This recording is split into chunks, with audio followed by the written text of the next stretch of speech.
Students, we were doing worksheet 7 and yesterday we had done question number 1 which was done in the book. बेटे ई और F part आपको मैंने homework दिया था, अपने अपने आंसर्स को मैच कर लीजिए। ई पार्ट का आंसर है ₹11.78। एफ पार्ट का आंसर है ₹50.55। ओके, चलिए अब हम क्वेश्चन नंबर 2 करेंगे आज। Arrange in columns and subtract. Column मैंने आपको बताया था बेटे, कॉलम क्या होता है? वर्टिकली, यानी कि एक नंबर के नीचे एक नंबर जब हम लिखते हैं इस तरह से हमने इसको सब्ट्रैक्ट करना है, उसको कहते हैं कॉलम। तो इसको बेटर समझने के लिए एक बारी नोटबुक में देखिए। ये देखिए बेटे, ये कॉलम में अरेंज किया गया है, एक नंबर के नीचे दूसरा नंबर, ये देखिए एक नंबर के नीचे दूसरा नंबर, इसको कहते हैं कॉलम। ठीक है, तो इस तरह से आपने इसको अरेंज करना है पहले, फिर हमने सब्ट्रैक्ट करना है। तो सब्ट्रैक्शन करने के लिए ऊपर कौन सा नंबर होना चाहिए? बड़ा नंबर होना चाहिए, छोटा नंबर होना चाहिए? ऑब्वियसली बड़ा नंबर होना चाहिए। देखिए यहां लिखा है ₹45.31। एक तो ये अमाउंट ऑफ मनी गिवन है आपको, इसको सब्ट्रैक्ट करना है फ्रॉम, किस में से? इसमें से। फ्रॉम लिखा ना बेटे, फ्रॉम के बाद जो भी मनी लिखी है ₹80.79, इसमें से माइनस करना है पहले वाले को। तो वैसे भी ये क्या है? बड़ा है। फ्रॉम के बाद वाला नंबर जो होता है बेटे ऑलवेज वो बड़ा ही होता है और उसको हमें ऊपर ही लिखना होता है।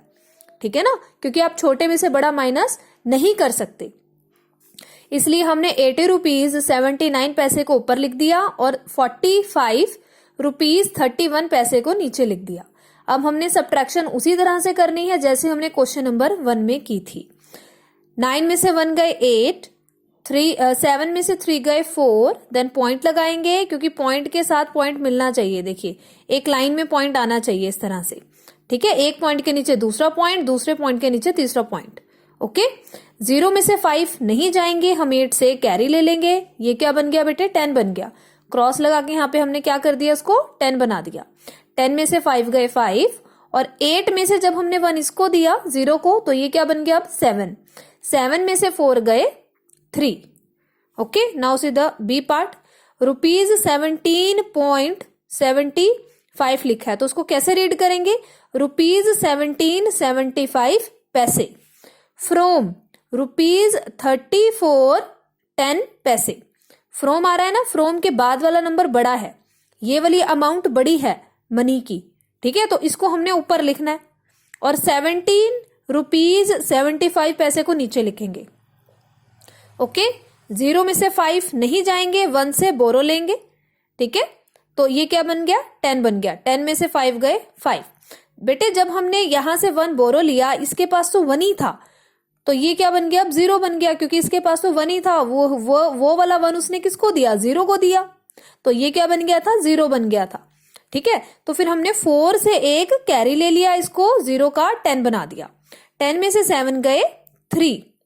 अब ये देखिए, जब ये 4 था तो ये 3 बन गया, क्योंकि उसने 1 किसको दिया था? 0 को दिया था, है ना, तो ये 3 बन गया। लेकिन 3 में से 7 नहीं जाएगा, फिर हम क्या करेंगे? 3 से एक कैरी ले लेंगे। ओके, जब हमने 3 से कैरी लिया तो 3 का क्या बन गया? 13 बन गया। ठीक है, ये भी 3 था, ये भी 3 था, एक 3 से कैरी ले लिया, 13 बन गया। 13 में से 7 गए बेटे 6 आएगा। पॉइंट आपने लगाना है। ओके, चलिए अब 3 में से जब हमने 1 3 को दिया था, ये क्या बन गया बेटे? 2। 2 में से 1 गए 1, तो ये बन गया ₹16.35। इसी तरह से बेटे सी पार्ट होगा ₹0.07 फ्रॉम ₹19.0। ठीक है, तो 19 तो बड़ा है, बड़ा अमाउंट है। ये तो सिर्फ 7 पैसे ही हैं, रुपीज तो 0 है यहाँ पे, और ये 19 रुपीज है, यानी कि ये तो बड़ा है। तो फ्रॉम के बाद वाला हमेशा बड़ा ही होता है। ठीक है, ऑलवेज वो ग्रेटर ही होगा। तो ये हमने ऊपर रखा, 7 को हमने नीचे। ठीक है, तो पैसे वाला पार्ट हम माइनस कर देंगे। ओके, और आपने इस तरह से कैरी लेके करना है जैसे मैंने ए और बी पार्ट में किया था, तो आप ये क्वेश्चन कर सकते हैं।